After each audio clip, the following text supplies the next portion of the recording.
Good evening and welcome to Sundays with Neelu. I hope you all are doing well. Thank you so much for all your story responses. My prayers and best wishes to all of you. Coming to this week's story. This week's story's title is The Message.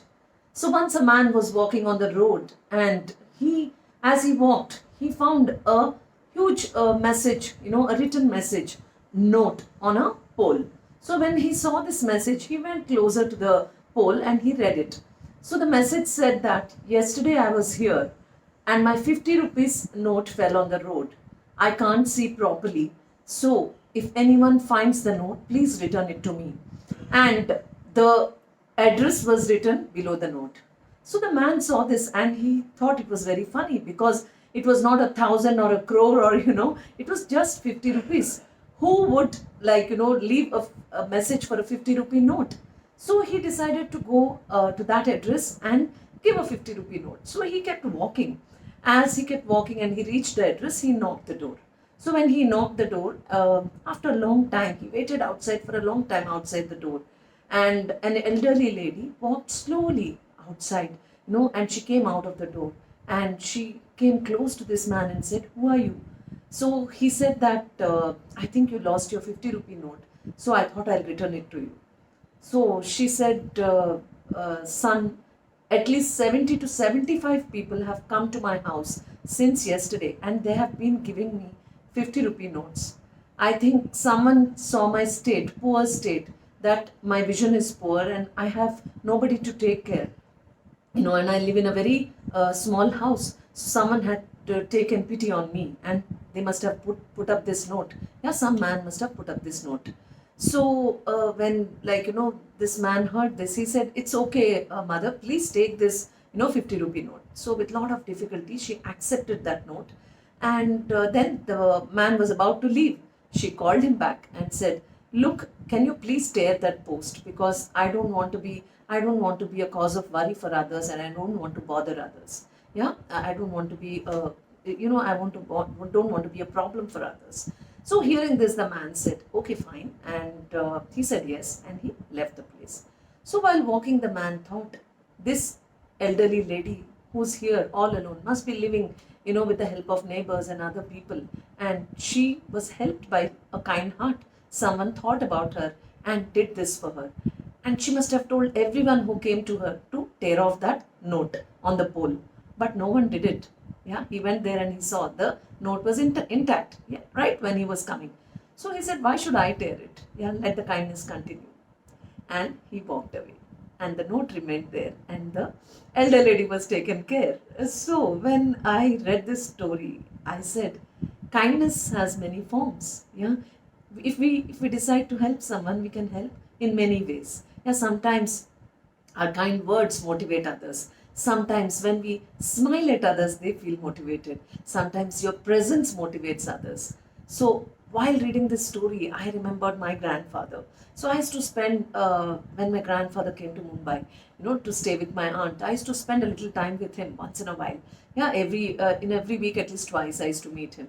So when I used to sit with him, he would read out, he was not very spiritual or religious, but he loved the Bhagavad Gita. So he would discuss, he loved the language. So he would discuss, Bhagavad Gita with me and he would chat with me.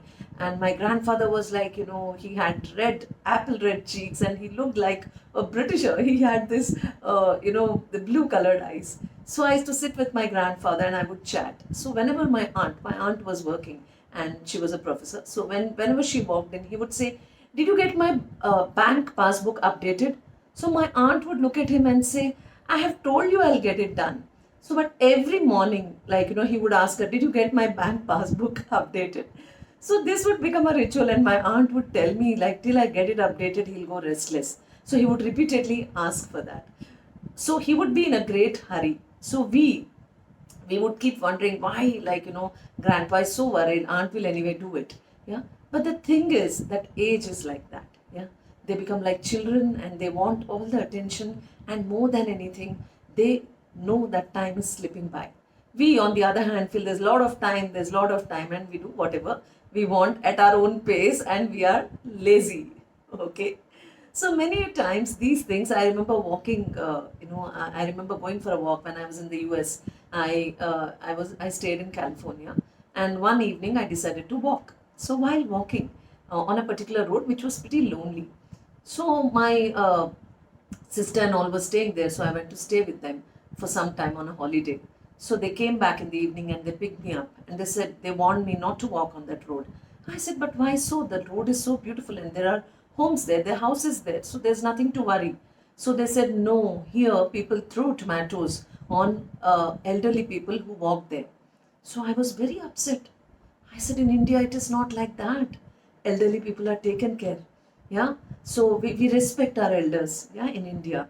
So yes, there are people who are still not understanding this, but most of us have grown up with these values that we must respect our elders.